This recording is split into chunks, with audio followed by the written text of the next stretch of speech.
Alright guys, so in today's video I'm going to teach you how to hire a virtual assistant using Upwork specifically for your online business so that you can buy back more of your time to spend more time on the things that actually make you money.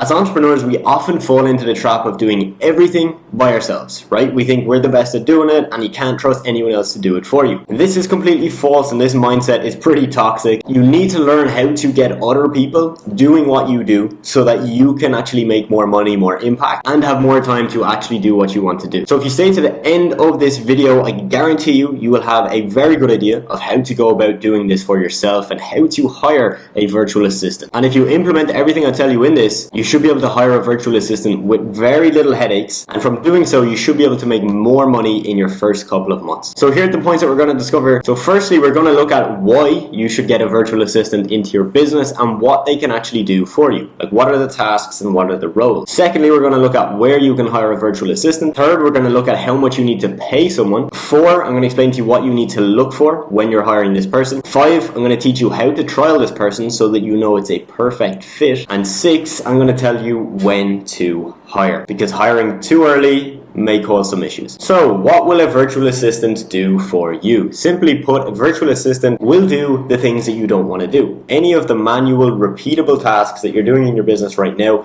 are perfect to hand to a virtual assistant. For example, in my business, we have virtual assistants that do outreach, where they send cold messages to businesses, and from that, we book more calls and close more clients. So that case right there shows you that you can use virtual assistants to get more clients and make more money. We also have virtual assistants that help out my team, assisting them with service delivery. So we have a virtual assistant who handles a lot of the client onboarding, and then who also does some admin things that need to be done for my client managers. You can also get virtual assistants to create content, manage a social media page, and other bits and pieces like that. Again, you can pretty much get a virtual assistant to do anything as long as it's something that's repeatable and pretty easy to teach them how to do. The main thing as well, guys, is that you need to make sure that you have a system in place that they can follow. If you hire a virtual assistant to do outreach for your business, but you've never done outreach yourself, well, you're going to be hiring them to do something that you don't even know how to do yourself, right? That's going to be pretty messy. Whereas if you hire them after you've proven to yourself that you have a bit of an outreach system in place, it's going to be much easier to plug them into what you've been doing. Okay, point number 2, where are you going to hire a virtual assistant?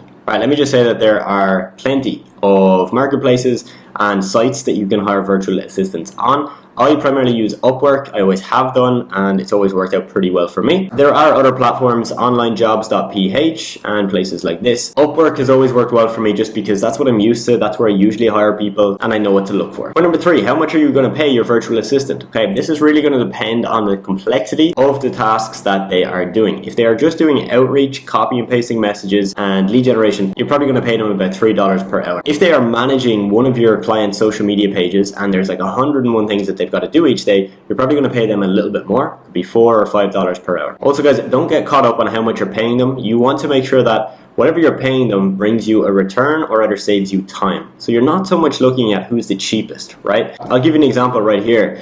There's 2 virtual assistants that pop into my head that are doing outreach for me in my agency. We have a total of 4, but for this example, I'm just going to explain these 2. So virtual assistant 1 is actually based in Europe, based out of Serbia, and she gets paid anywhere from $5 to $6 per hour, much more than any of our other virtual assistants. Virtual assistant 2 is based in the Philippines, and she gets paid about $3 per hour. Now, the key difference here is straight away, one is way more expensive than the other, almost double the price. But we know that we actually get more from the more expensive virtual assistant, because the 2 virtual assistants are doing outreach, sending messages on our behalf to get clients for my business. And what we do is that we don't just measure the time that they spend, right? That's the last thing you want to do. We look at the output that they get from their time. So we look at how many qualified leads they get us every day and every week. And when we break down the numbers, it's actually cheaper for virtual assistant 1 that's actually more expensive to hire, because she gets more emails for the same amount of dollars as the other virtual assistant. So it's not so much about how much you're paying, but it's about how you're measuring that to see what's the best outcome for your business. But on average, anywhere from $3 to $5 is a great starting place. And of course, you can build in incentives to further motivate your virtual assistants to get better results with what they're doing as well. You might give them bonuses if they get you a client or something along those lines. Okay, point number 4, what are you looking for in a virtual assistant? Some of the basic things that you're going to look for in a virtual assistant is pretty much what you would look for with anyone that you're going to hire, right? Are they easy to work with? Do they take instructions well, and do they understand how to do most things that you explain to them? Do they show up on time, and are they organized? You know, those are some of the basics that we look at, and these are very human elements that if someone can match those things, we can teach them how to do the skill or the activity. It's also super important, again, that you have a system that you're plugging them into, right? If you're hiring a virtual assistant for outreach, you need to make sure you have an outreach system in place. So they don't even need to have any experience doing it before. They might be completely new to what it is you're doing, but as long as you have that system, you can plug them in to that system. So just to recap, the basics are you're just going to look for someone who's easy to work with, understands what you're saying, gets what you're saying as well when you give them feedback, that they take that feedback on board and they follow your instructions clearly. If you have all of that, you know, it's really up to you to make sure that your system is super easy so that you can plug anyone into that system. Okay, point number 5, how to trial a virtual assistant. Okay, so before you hire a virtual assistant full-time and bring them on for 20 or 40 hours a week, you need to make sure that you trial them, and you need to make sure that what they do, that what they said they would do is what they end up doing for you. So I recommend that you spend about a week where you pay them, but it's on a trial basis. So you'll get them to do a very basic set of tasks for you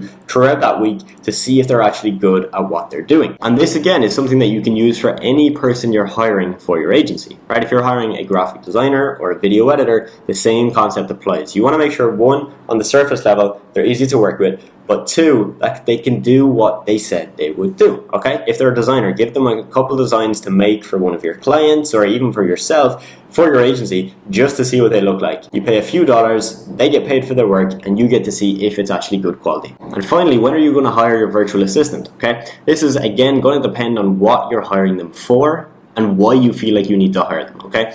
For my case, with my agency, when we first hired our first virtual assistant for outreach, there was a few reasons why. One was that I was doing everything myself and I needed to focus on sales because we were getting more calls booked in. 2, outreach at that time was proven. I knew it was working and it was a very repeatable process, so I could just give it to someone, and as long as they could follow directions, I knew they'd be able to do it and get good results. So you're going to hire someone when you've got the system built out and that you can plug them into that, and when it makes sense, right? When your time is more valuable spent doing something else, that's when it makes sense. Whereas if you're only working an hour a day in your business right now and you're not making much money, you don't necessarily need to hire a virtual assistant yourself. You can just keep doing what you're doing, keep doing your outreach, and once you get to that tipping point where, you know, you're doing a couple hours of it per day and it's becoming tedious and annoying and not something you want to do, then you can hand it off to someone else. Key thing that I want to leave you with, guys, is that you need to make sure that what you're doing is working before you hand it off, okay? Sometimes people fall into the trap of thinking, hey, I'm just going to hire someone and they'll figure it out, and it's out of my hands and they'll do it. That's not the case. I have done that before and I've wasted a ton of money, so I don't want you to do that. I want you to make sure that what you're doing works.